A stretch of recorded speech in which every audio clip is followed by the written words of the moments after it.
Parshat Emor is known for its description of many of the Chagim, most of them tied in some way to the agricultural cycle of the land.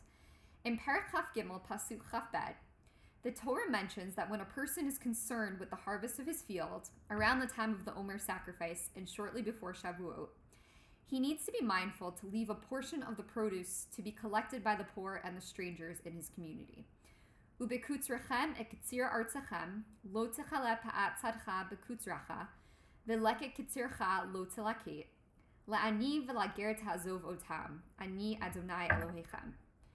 In the words of Rabbi Chaim Angel, this is a reminder that whatever we own is actually on loan to us from God, and God instructs us to share this loan with the poor and downtrodden in our community.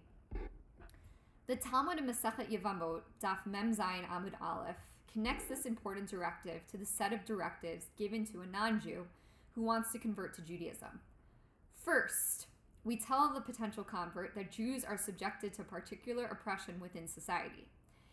If he or she still expresses interest after that, we are to continue by telling the convert about some of the mitzvot kalot, lighter mitzvot, and some of the mitzvot chamurot, heavier mitzvot. Then, the Talmud specifically notes that we must inform the convert about the importance of the agricultural gifts for the poor, mentioned in this week's Parsha.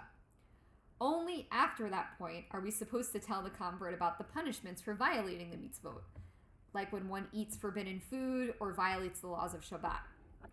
Says Rabbi Angel, the message is that the Talmud, as the Torah itself, places high importance on the laws related to providing for the poor. Anyone interested in living a fully Jewish life, including those who wish to convert to Judaism, must recognize the centrality of righteousness and compassion in the Torah way of life.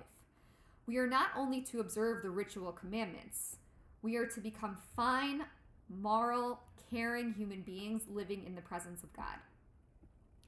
As we approach the celebration of Lag BaOmer, the 33rd day of the Omer, and the point at which tradition tells us that the students of Rabbi Akiva stopped dying after their hideous sin of sinat chinam, not treating one another with kindness and respect, this is a particularly powerful reminder of the centrality that compassion and care for others should play in our lives.